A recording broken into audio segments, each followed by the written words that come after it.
Hello all, ray optics के lecture number 3 में आपका स्वागत है। आगे हम फिर से पूरे एनर्जी के साथ और पूरे फोकस के साथ एकदम पढ़ेंगे प्लेन मिरर और उससे रिलेटेड क्वेश्चंस। लास्ट लेक्चर में हमने देखा था कि प्लेन मिरर के से जो इमेज बनता है वो उसका क्या क्या प्रॉपर्टीज है, कैसा बनता है। तो हमने देखा था कि प्लेन मिरर जो बनाता है वो इरेक्ट इमेज बनाता है, ठीक है। उसके बाद इक्वल साइज का बनाता है। इरेक्ट के साथ साथ ये भी देखे थे जो प्लेन मिरर इमेज बनाता है वो लिटरली इन्वर्टेड होता है, लेटरल इन्वर्जन होता है, लेटरल इन्वर्जन। एक और चीज देखे थे कि इमेज डिस्टेंस और object distance from the mirror same होता था, ठीक है। तो इसको हम आगे बढ़ाते हैं और जरा सा प्लेन मिरर का और कहां कहां किस तरह का सवाल आएगा उस पर डिस्कशन करते हैं। तो जैसे बात करें एनालॉग वॉचेज का एंड प्लेन मिरर का, ये दोनों से रिलेटेड क्वेश्चंस कभी कभार पूछ देते हैं। हालांकि टेस्ट सीरीज वगैरह जब आप ज्वाइन करते हो जेई नीट के लिए तो वहां पे पूछते हैं। जेई नीट का उतना ज्यादा वो है नहीं, पर फिर भी हमें देखना है कि एनालॉग वॉच को प्लेन मिरर में कैसे देख पाएंगे और क्या होगा रीडिंग्स। तो मान लो ये प्लेन मिरर है, ये है हमारा प्लेन मिरर और ये है एनालॉग वॉच, जिसमें आपको पता है यहाँ पे 12 होता है, यहाँ पे 6 होता है, यहाँ पे 3 होता है और यहाँ पे 9 होता है। फिर इसमें फर्दर डिवीजन, तो आपको बताने हैं कि कितने टाइम हो रहा है इमेज में। जैसे मान लो मैंने दिया कि इसका मिनट का जो हैंड्स है वो 12 पे है और जो आवर्स वाले हैंड्स हैं वो 2 पे हैं। तो बताने हैं कि मिरर में कितने टाइम हो रहे हैं, इसके इमेज में कितना टाइम दिख रहा होगा। तो जस्ट इसका मिरर इमेज बनाओगे, जस्ट इसका मिरर इमेज बनाओगे तो उसमें देखोगे कि ये वाला जो पोर्शन है उसका इमेज ऐसा आ जाएगा, ऐसा। ये 12 है, ये 6 रहेगा एज इट इज। बट अभी बात बदल जाएगी, जो लेफ्ट वाला पोर्शन था वो राइट हो जाएगा और राइट वाला पोर्शन था वो लेफ्ट हो जाएगा। जो यहाँ पे 1 था वो यहाँ पे 9 हो जाएगा, सॉरी 11 हो जाएगा। ये 12 है ना, ये 12 है, ये 1 है और इसका इमेज यहां बनेगा। देखो जरा सा, एक इधर और एक यहां, एक इधर एक यहां, ऐसे ऐसे ऐसे ऐसे। नाउ देखो ये इस तरफ से जैसे जैसे इसके पास जाएगा मिरर की तरफ, वैसे वैसे यहां से जो इमेज है इसका मिरर के पास आएगा। तो 1 0 1 2 2 पे आया तो यहां भी 2 पे इधर होगा। बट आपको पता है एनालॉग वॉचेस में इस पे नंबरिंग नहीं होता है। ये तो अब आपको इधर से दिखेगा ना, ये देखो 1 2 3 तो आपको वैसे ही दिखेगा कि ये 1 है, ये 2 है, ये 3 है, जबकि इसके इमेज में 1 2 यहां था। तो इसका इमेज अब देखो ये 11 है और ये है 10, तो 10 बज गया। एक्चुअल टाइम था, एक्चुअल टाइम है 2 PM, मतलब 2 बज रहे हैं, सीधा 2 बोलो ना, इसमें PM AM थोड़ी दिखाता है।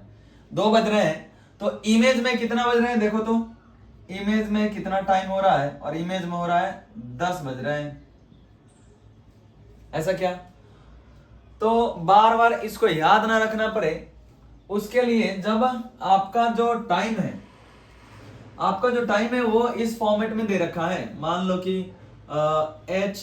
H0 इसके फॉर्मेट में दे रखा है, मतलब सीधा 0 9 0 0 कुछ इस तरह से, यानी कि पूरे 9 बज रहे हो या पूरे 8 बज रहे हो, पूरे 7 बज रहे हो, पर पूरे के पूरे बज रहे हो। उस केस में हम क्या करते हैं, इसको 12 में से सब्ट्रैक्ट कर देते हैं, सिंपल, बस इसको घटा देंगे। जैसा कि यहां देख सकते हो, यहां टाइम हो रहा है 1 2, ये वाले आवर्स का हैंड था, ठीक है। ये मिनट वाले हैं, तो कंफ्यूज नहीं होना है, आवर्स वाले थोड़े से थिक होते हैं, ये आवर्स का ही है तो कंफ्यूज नहीं होना है, बिल्कुल नहीं होना है। ये आवर्स वाले हैं और मिनट वाले तो एज इट इज ऐसे ही रहेंगे, मिनट वाले ऐसे ही रहेंगे। ओके, तो इसमें से क्या कर लेना है, यहाँ पे टाइम कितना था, 2 बज रहे थे, तो 12 में से 2 गया 0 2, तो यहाँ पे देख सकते हो 10 आंसर आ रहे हैं। ठीक है।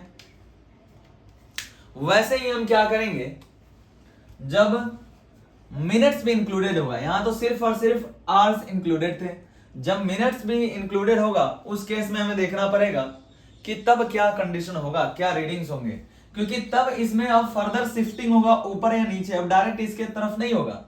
और जब ऊपर नीचे इसके आवर्स वाले हैंड्स में शिफ्टिंग होगा तो बात बदल जाएगी, कंडीशंस बदल जाएंगे। क्यों? क्योंकि अगर ये थोड़ा सा ऊपर शिफ्टेड है, या यूं कहें कि ये जो मिनट का जो हैंड्स है वो 12 से जस्ट पहले है, तो 12 नहीं बज रहा है, तब 11 बज रहे हैं, 12 बजने वाले हैं। उस केस में यहां देखोगे तो कंडीशन चेंज हो जाएगा, कुछ और ही आएगा। जरा से देखते हैं, मान लो कि कुछ ऐसा टाइम हो रहा है, यहां पे है आवर्स का हैंड्स कहीं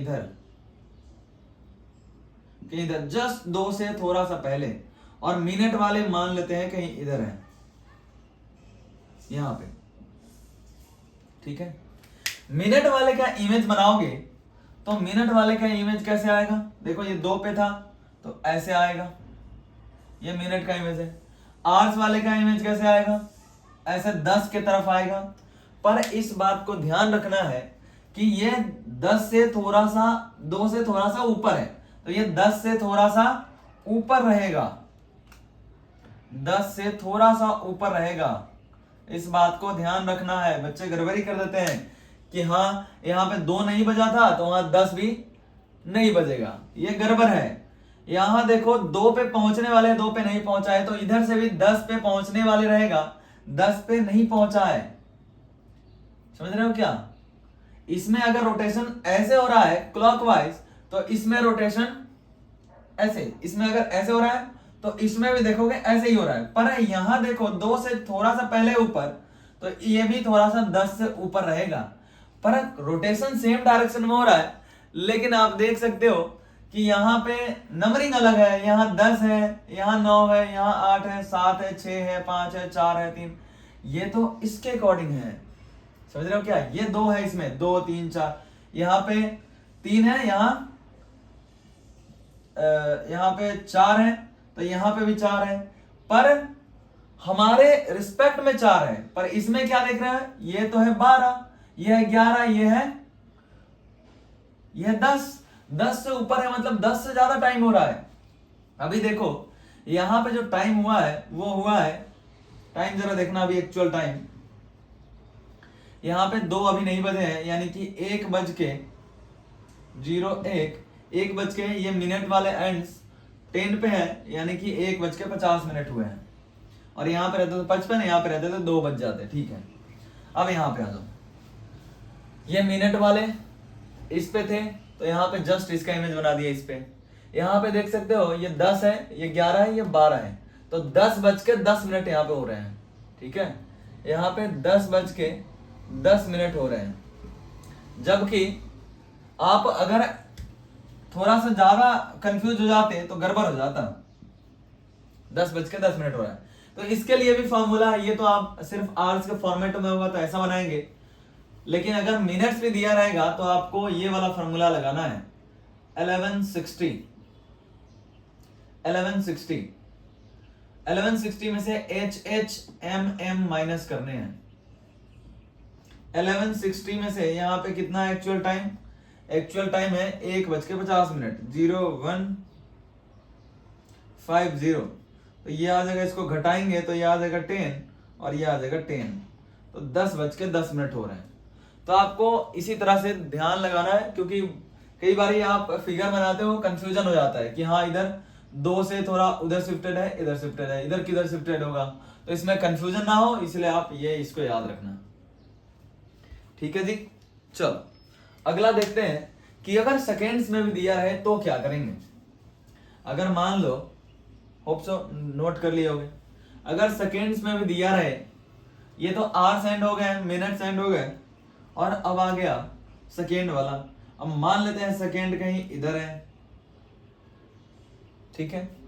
तो फिर से ज्यादा दिमाग नहीं लगाने, आपको क्या करना है, फॉर्मूला याद रखना है, 11 59 60, इसमें से घटा देने हैं अपने आवर्स को, HM एस एस, जो भी एक्चुअल टाइम हो रहा है उसको घटा देंगे। यहां पे एक्चुअल टाइम कितना हो रहा है देखो जी, 1:55 और ये मैं भी यहाँ पे मान लेते हैं बीचों बीच है, तो ये 35 और ये हो गया 37, 36, 37 के आसपास ही है। तो ये आ जाएगा 11:59, 60 माइनस कितना बज रहे हैं 1:55 और इसको ले लेते हैं 37 सेकेंड, क्योंकि यहाँ पे 30 सेकेंड होता, 36, 37, 38 ले लेते हैं क्योंकि बीच से थोड़ा सा नीचे है। इसको घटाएंगे तो ये आ जाएगा 22 और ये आ जाएगा कितना जी 40 और ये आ जाएगा 10। गड़बड़ तो नहीं है? गड़बड़ तो नहीं है। 55 क्यों हो रहा था जी? 50 है ना, ये 50 है, 55 नहीं 50 है। 1:50 हुए हैं, 50 है, तो यहाँ पे आ जाएगा 909। ठीक है, यानी कि अगर सेकेंड कंसीडर नहीं करते तो ये 10-10 आता, जैसे प्रीवियस केस में यहाँ पे आया था इमेज में। अभी क्या आ जाएगा 10:09:22। ठीक है, तो आपको 11:60, 11:59, 60 में से घटा लेने हैं रिस्पेक्टिव चीजों को। ठीक है, होप सो एनालॉग वाले क्वेश्चंस आप कर लोगे, एनालॉग वाले क्वेश्चंस आप कर लोगे। एक छोटा सा सवाल है उसको कर लो, फिर हम मिरर के अच्छे अच्छे सवालों पे मूव करते हैं। चलो जी, याद ये छोटा सा सवाल है, इसको कर लीजिए। आवाज रीडिंग इज 5, 10, 15, 5 घंटे यानी 5:10 एंड 15 सेकेंड है। Find time in plane image of plane mirror. ठीक है, प्लेन मिरर में इसका टाइम का इमेज का टाइम बताओ कि कितना दिख रहा होगा।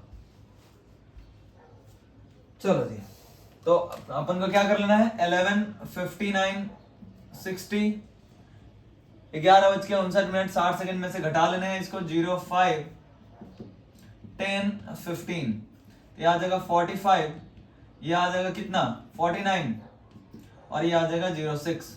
तो 6:49 एंड 45 मिनट्स दिखा रहे होंगे रीडिंग्स। ठीक है, चलो याद है। अब आते हैं image formation in plane mirror के क्वेश्चंस पे। चलो जी बताओ, होप सो आप लिख लिए होंगे। कुछ क्वेश्चंस करते हैं फिर आगे बढ़ते हैं। अपन को क्या करना है, ये एक्स एक्सिस है और ये वाई एक्सिस है और ये है प्लेन मिरर। ठीक है, ये प्लेन मिरर है, एक ऑब्जेक्ट है। अच्छा, ये प्लेन जो मिरर है ये 45 डिग्री पे ऐसे लोकेटेड है ना, यानी angle bisector of these both line. ठीक है, यहां पे एक ऑब्जेक्ट है ओ जो 10,0 पे है। इसके इमेज का कोऑर्डिनेट निकालो, फटाफट निकालिए। ये तो हो गया पहला सवाल। दूसरा सवाल में आपको क्या करना है, फटाफट इसको कीजिए। दूसरा सवाल में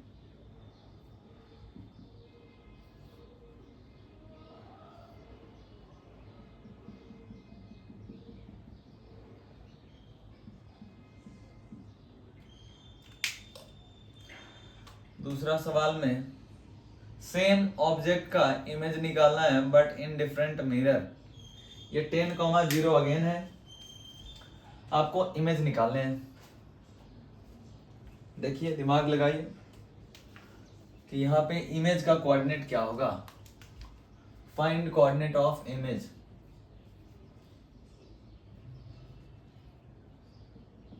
कोऑर्डिनेट्स ऑफ इमेज। चलो जी देखो क्या आएगा, बताओ। यहां पे क्लियरली हमें एक बात तो पता है कि line joining object and image mirror पे परपेंडिकुलर होता है। तो अगर ऑब्जेक्ट से एक लाइन ले जाए जो मिरर पे परपेंडिकुलर है तो कहीं इधर ही इमेज होगा इसी लाइन पे। अच्छा, एक और बात पता है कि ऑब्जेक्ट डिस्टेंस इमेज डिस्टेंस के बराबर होता है। तो मान लीजिए कि अगर ये d डिस्टेंस है तो ये भी d डिस्टेंस होगा जहां पे इमेज होगा। एक और चीज, अगर ये डिस्टेंस सेम है, ये डिस्टेंस सेम है, तो ये भी सेम है। देखो ये कॉमन है दोनों में, ये राइट एंगल ट्रायंगल देखो ये तो सेम ही है, और ये कॉमन है तो ये भी दोनों ट्रायंगल में सेम हो गया। और देख सकते हो दो एंगल दो साइड भी सेम हो गया, दो एंगल और दो साइड भी इसका सेम हो गया। तो एक चीज ये भी कह सकते हैं कि ये साइड के बराबर होगा, कॉन्ग्रुएंट ट्रायंगल। अरे साइड एंगल साइड SAS, ये वाला साइड ये एंगल और ये वाला साइड दोनों में सेम है, तो साइड एंगल साइड हो गया, यानी कि ये वाला साइड इसके भी बराबर हो गया, कॉन्ग्रुएंट ट्रायंगल हो गया। तो ये अगर 10 इसका 10 यूनिट लेंथ है इस साइड का, तो इसका भी 10 होगा। तो यहाँ पे क्या हो जाएगा 10, 0,10। ऐसे भी देख सकते हो 45 डिग्री इधर अलाइन था तो 45 डिग्री इधर अलाइंड होगा सिमेट्रिसिटी से। दूसरा सवाल करिए, दूसरा सवाल करिए।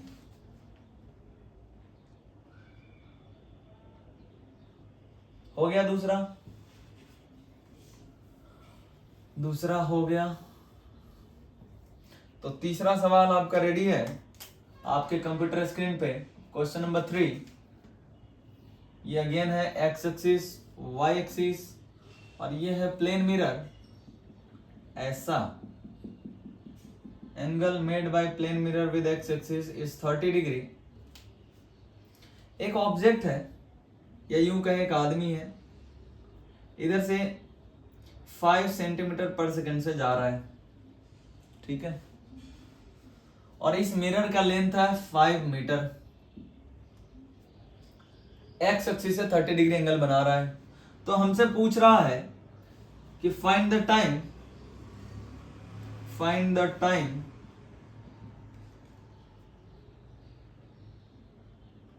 इंटरवल या time for which find the time in which observer can see their own image। Observer along x axis के अलोंग 5 मीटर पर सेकंड से जा रहा है, तो कह रहा है कि कितना टाइम तक वो खुद का इमेज देख पाएगा, कितने टाइम तक वो खुद का इमेज देख पाएगा। फटाफट देखिए। चलो इस वाले में आते हैं। इतना तो क्लियर होगा कि line joining object and image perpendicular होता है मिरर पे, तो एक परपेंडिकुलर ड्रॉ इसी खुशी में कर ही लिए। लो जी, इसी खुशी में एक परपेंडिकुलर ड्रॉ कर लिए। और ये ऑब्जेक्ट डिस्टेंस होगा जितना उतना ही ये होगा इमेज डिस्टेंस। यहाँ पे मान लिया कहीं इमेज है, ये भी d होगा। और इन द प्रीवियस केस देखे क्वेश्चंस का, तो अगर दो साइड और एक एंगल सेम है तो ट्रायंगल कॉन्ग्रुएंट होता था, यानी कि ऑब्जेक्ट कहीं इस लाइन पर लाई कर रहा होगा यहां पे। ऐसा अपन को अब क्या करना है, हमें ये करना है कि अगर हमें ये डिस्टेंस, ये तो हमें पता है, ये हमें पता है, तो जितना ये होगा वही ये उतना डिस्टेंस ये होगा। तो ये 10 है तो ये भी 10 होगा, पर इसका कोऑर्डिनेट हमें नहीं पता, x, y मान लेते हैं, ठीक है क्या। अब हम कंपोनेंट ले लेंगे। कंपोनेंट इसका ये देखो, ये एक हाइपोटेनस है, ये P है और ये बेस है B। तो अपन क्या करेंगे कि यहाँ पे x, y लिए, तो इसका कंपोनेंट ले लो बस। किसका कंपोनेंट लोगे देखो जरा। इसका एक कंपोनेंट लेंगे मिरर के परपेंडिकुलर और एक कंपोनेंट मिरर के अलोंग। देखो तो, या तो ऐसे कर सकते हैं, डिस्टेंस फॉर्मूला से √x² प्लस y² को 10 लिख सकते हैं, ऐसा। और यहां से अब हम क्या दिमाग लगाएंगे कि ये है हमारा y कंपोनेंट, ये तो y है, और x कंपोनेंट क्या होगा, ये। बोलो तो हम कंपोनेंट इसका ले लेते हैं, ये 2d डिस्टेंस 2d है और ये यहाँ पे, तो हम d अभी पहले निकाल लेते हैं। तो d का एक कंपोनेंट देखेंगे, देखो ये हाइपोटेनस है, तो d sin 60 is equal to 10 के बराबर आएगा। गड़बड़ बोल दिया, 10, ये देखो ना ऐसा, ये है 10, ये 10, ये हाइपोटेनस है ये वाली, ये 10 है और हमारा d है ये वाला, ये है d और ये राइट एंगल है। तो ये cos का आएगा, cos ये 60 है, cos 60 is equal to, cos 60 आएगा ना, नहीं ये बेस है, ये d है, तो यहां से हमारे पास आएगा sin 60 d बाई 10, तो यहां से d आ जाएगा 10 इंटू साइन 60 का वैल्यू √3/2, 5√3, ये आ गया 5√3, तो ये भी हो जाएगा 5√3। तो इस ट्रायंगल में देखो, बड़े वाले ट्रायंगल में ये डिस्टेंस हो जाएगा 2 टाइम्स ऑफ 5√3 दैट इज 10√3, और ये एंगल है, ये 60 है, ये 90 है, तो ये हो जाएगा 30, तो ये एंगल 30। ऐसा इसका एक कंपोनेंट x में ले लो, इसका एक कंपोनेंट x में लोगे तो 10√3 इंटू cos 30, और cos 30 कितना, √3/2, तो √3 10 इंटू √3 इंटू √3/2, ये 2 से 5 टाइम्स में कट जाएगा 10, और ये √3 हो जाएगा 3, तो 5 3 15 आ जाएगा ये, यानी कि ये डिस्टेंस आ गया 15 और ये है 10, तो ये कितना हो जाएगा 5, तो x कोऑर्डिनेट कितना हो जाएगा -5 आया। चलो y कोऑर्डिनेट अब देखते हैं, ये d है, तो देखो साइन का वैल्यू निकालेंगे, sin 30 is equal to y/2d, तो ये तो 2d है, तो y कितना आ जाएगा d के बराबर, अरे ऐसे sin 30 is equal to y/2d, ठीक है, और sin 30 कितना होता है 1/2, 2 से 2 कैंसिल हो गया, y आ गया d के बराबर, शायद नीचे नहीं दिख रहा होगा, नीचे नहीं दिख रहा होगा, नीचे नहीं दिख रहा होगा, चलो कोई बात नहीं, दोबारा बता देते हैं। ये 2d डिस्टेंस हुआ, इतना तो क्लियर है। इसका एक कंपोनेंट, ये 60 है, ये 90 है, तो ये 30 हो जाएगा। 2d का कंपोनेंट लेंगे यहाँ, तो हमारे पास ये टोटल डिस्टेंस आएगा 2d, और ये 30 है, cos 30, और 2d cos 30 कितना हो जाएगा, d हम यहाँ से निकाल चुके हैं, 2 इंटू d का वैल्यू 5√3 इंटू cos 30 √3/2, तो ये 2 से ये 2 गया, 5√3 इंटू √3, तो ये आ जाएगा 15, 5 इंटू 3, तो ये साइड का, ये बड़े वाले ट्रायंगल का जो साइड है ये 15 है, और यहाँ से यहाँ हम देख चुके हैं 10 डिस्टेंस है, तो ये कितना होगा 5, यानी कि ये अगर ओरिजिन है तो यहाँ पे कितना कोऑर्डिनेट होगा -5, तभी तो डिस्टेंस 5 होगा। चलो बढ़िया, x कोऑर्डिनेट आ गया -5। अगर y कोऑर्डिनेट का बात करें तो फिर से हम इसको लिख सकते हैं 2d, जैसे यहाँ cos 30 लिखे हैं तो यहाँ पे sin 60 लिखेंगे, sin 30, तो 2d sin 30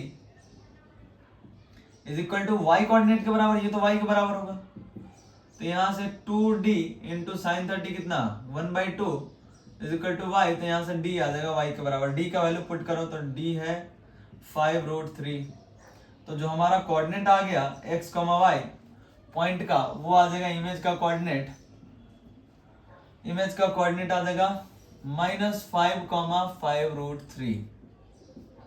अगर वेरिफिकेशन करना हो डिस्टेंस का, तो जितना ये डिस्टेंस है, सॉरी यहाँ से ओरिजिन से जितना ये डिस्टेंस है उतना ही ये होना चाहिए, तो डिस्टेंस फॉर्मूला लगाओ, √5 के स्क्वायर प्लस 5√3 के स्क्वायर, 5 के स्क्वायर रूट से बाहर आ जाएगा, तो अंडर में बच जाएगा 1 के स्क्वायर प्लस √3 के स्क्वायर, √3 के स्क्वायर 3, तो 3 + 1 4, तो रूट के अंदर 4 यानी 2 और बाहर 5 था 10, तो आप डिस्टेंस फॉर्मूला लगाओगे तो ये 10 ही आना है। तो ये हो गया कोऑर्डिनेट का, इमेज का कोऑर्डिनेट। बहुत बढ़िया सवाल था, आप लिख लीजिए और दूसरा सवाल करिए, फटाफट लिखिए, और दूसरा सवाल आपका रेडी है आपके कंप्यूटर स्क्रीन पे। चलो तो इसको मिटाते हैं, दूसरा सवाल करिए, दूसरा सवाल लगाइए। दूसरा पूछ रहा है find the time in which observer can see their on image on image. Language को समझना है, कहना क्या चाहता है। चलो देखते हैं, आपको क्या लगता है ऑब्जर्वर यहां से यहां कब तक वो देखता रहेगा अपने इमेज को? बताओ तो जी, कब तक देखता रहेगा? जब तक कि वो ऑब्जेक्ट के इमेज के फ्रंट में है, सामने है। अगर मान लो ऑब्जर्वर कहीं यहां पे आ गया, ये ऑब्जर्वर यहां पे आ गया, तो इससे जो रेज जा रहा होगा मिरर पे वो इधर चला जाएगा। गेटिंग और नॉट? इधर कहीं भी रहेगा इस पॉइंट से इधर, तो उसका रेज उससे जो जाएगा वो फिर से रिफ्लेक्ट होकर दूर चला जाएगा, इसके आंखों पे नहीं आएगा। पर इस पॉइंट से कहीं भी पहले रहे, देखना जरा, एक रेज जो इससे परपेंडिकुलर जा रहा है वो डेफिनेटली वापस आएगा उसकी आंखों पे, और जो पैरेक्सियल रेज होगा इस पॉइंट के पास वो भी आएगा। यानी till the point where the line joining image and object observer perpendicular हो, वहां तक वो अपने इमेज को देख सकता है। ऐसे समझो ना, ये मिरर है, ठीक है, और यहाँ पे ऑब्जर्वर है। इसको इधर हम घुमा रहे हैं, बोल रहे हैं ऊपर नीचे जाने को, तो ये अपनी इमेज को कब तक देख सकता है? यहाँ पे रहेगा तो भी देख लेगा, यहाँ पे भी देख लेगा, यहाँ पे भी देख लेगा, यहाँ पे भी देख लेगा, पर इसके बाद अब अपने इमेज को नहीं देख पाएगा, क्योंकि इसका इमेज कहाँ बनेगा? इधर से रेज इधर चला जाएगा, इसके आंखों पे आएगा ही नहीं, तो इसका जो वर्चुअल इमेज है वो कहीं इधर बन जाएगा। पर ये अपने इमेज को नहीं देख पाएगा क्योंकि रेज इसकी आंखों पे नहीं गया। इमेज बना कि नहीं बना? इमेज बना, पर अपने रेज को, अपने इमेज को नहीं देख पाएगा। ठीक है जी, इसका मतलब कब तक देख सकता है? तो यहां तक देख सकता है। ये कितना डिस्टेंस है? 5, और ये डिस्टेंस d मान लो।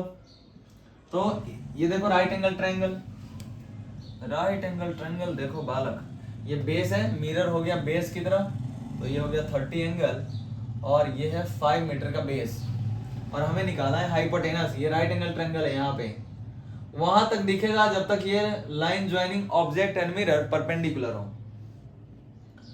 तो ये 5 है, इसको d मान लेते हैं, तो cos 30 degree is equal to 5/d, तो यहां से d आ जाएगा 5/cos 30 कितना? √3/2, तो ये आ जाएगा 10/√3।